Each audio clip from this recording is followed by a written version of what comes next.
So the president is becoming more realistic about the Chinese intentions, which are to really replace the United States as the hegemon, at least in Asia. And so we are beginning to get less willing to sort of give away the store in a friendly manner to cultivate greater cooperation and accommodation. So we arrive at a place then where your view that China's intentions are not the ones that we originally hoped we'd find, that this whole idea of Deng Xiaoping of, Tao Guang Yang Hui, hide your head and keep your head down and bide your time, which doesn't mean forever. Don't try to take your proper place. Yes, that's another mistake I made. I thought, and I actually wrote it, unfortunately, in a book in 2000, which the Chinese translated and sold in China. I basically thought this Tao Guang Yang Hui, bide your time and sort of keep your head down. Don't antagonize the foreigners. Yes, don't upset the old hegemon. Mm-hmm. I thought that was a permanent policy until, say, 2049, till the 100-year marathon is over. And China is basically, their plan is, their economists write this, they'll be double us, they're passing us now, they'll be double our economy, they say, in 2030, they'll be triple after that. So when they're triple or even more our economy, and they have certain military forces and all kinds of things are in place, that's when they'll give up the bide our time approach. Do you think they've done that now under Xi? I was wrong. They calculated the balance of power.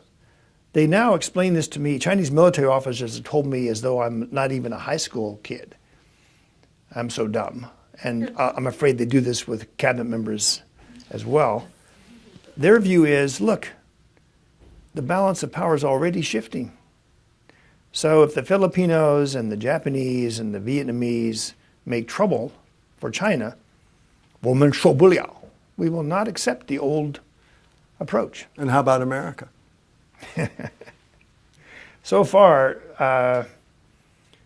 well, the big change has been in the last 2 or 3 years. It used to be a kind of informal taboo that neither on the Chinese military side and their journals and books, and also on the American side, nobody could, either side would never refer to each other openly as a country to have a war with. It might say the adversary or something like that, euphemism at most. Mm-hmm. That's changed now. If you go get any basic American military journal, Army War College, Naval War College, U.S. Navy has a magazine called Proceedings, almost every issue has an article, How to Defeat China in a War. And how about the Chinese side? They do it too. So we're We've at got some new books in the past year or so. Again, I say I need these for the Pentagon Library. So they happily want the Pentagon Library to be informed. And the books are now much more explicit about how to either defeat the most powerful power. Sometimes it will just say, 美国, how to defeat the Americans. Mm-hmm.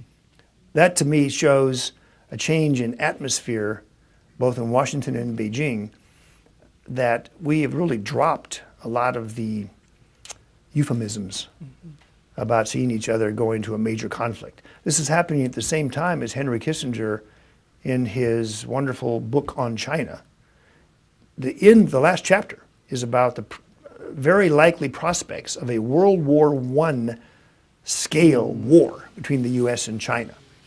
And then his warning that if the hawks in Washington or the hawks in Beijing, either one, get into power, this kind of major war, I think he comes close to saying will break out.